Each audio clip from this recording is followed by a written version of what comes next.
So I've been working with Generation Y this is my 16th year. So I have probably a different opinion of them because I've worked so closely with them over the last, 16 years. So here's what I want us to do. I want all of us who are not a Gen Y, take a step outside of ourselves. Okay, we're going to put ourselves in the shoes of a Gen Y. We're going to try to see life differently through the eyes of a Gen Y. When we take a step back and we actually look at all the different things that were going on in the lifetime of a Gen Y, we start seeing a very powerful pattern.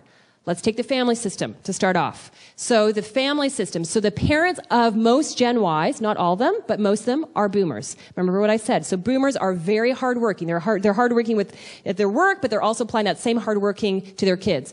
They're trying to now, because of that overindulgence, that fear, guilt, and exhaustion, now they're actually doing too much. So we see parents that are what they call helicopter parenting, or in psychology we call it actually, you can call it micromanaging, or you can call it overfunctioning. Parents that are doing too much. They're waking their kids up in the morning. They're doing their laundry. They're reminding them to do the science project. They're going to finish that science project for them. So they do all the giving, and the child is all the taking. The more a parent overfunctions means the child is going to underfunction. It's going to create the exact opposite result from what the overfunctioner wants. It creates massive problems when parents actually do too much. One of the biggest problems that it creates is an attitude of entitlement. It's your fault, Dad. We're late. You didn't wake me up. It's your fault, Dad. We only got a B- on the science project. It's your fault. It's your fault. It's your fault. And they blame other people. They actually blame other people. We're seeing this in the family context, but then we actually start seeing it into the educational context as well. I did an article for HR Professional Magazine around the attitude of entitlement. Where does it come from? It comes from when parents do too much. And if you look at all these different systems, what's the one thing that ties it all together? Instant gratification. Instant gratification. Instant gratification is the opposite of delayed gratification. Delayed gratification, another fancy word for self-discipline.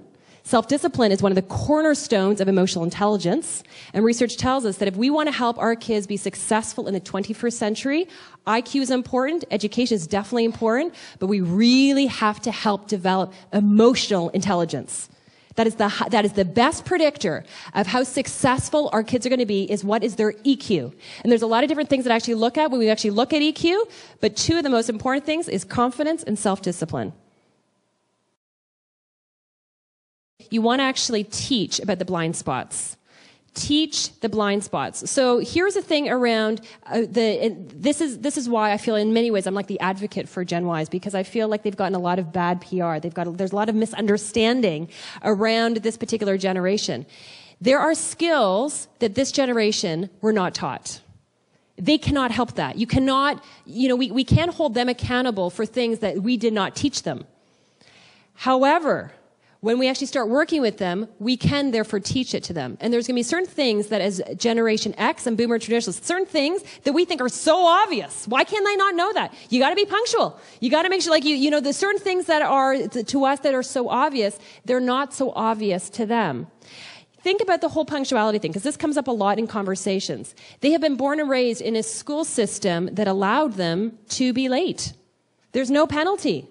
So they're in their school, they can be late, they can go off to college, university a lot of times, and so all of a sudden they kind of go to the workforce, and that's the first time that all of a sudden it's like a bit of a reality check with what expectations are. Whatever you're doing with employment or education that is actually challenging, that there's something, this is the wonderful thing about this generation, is that they are hungry to learn.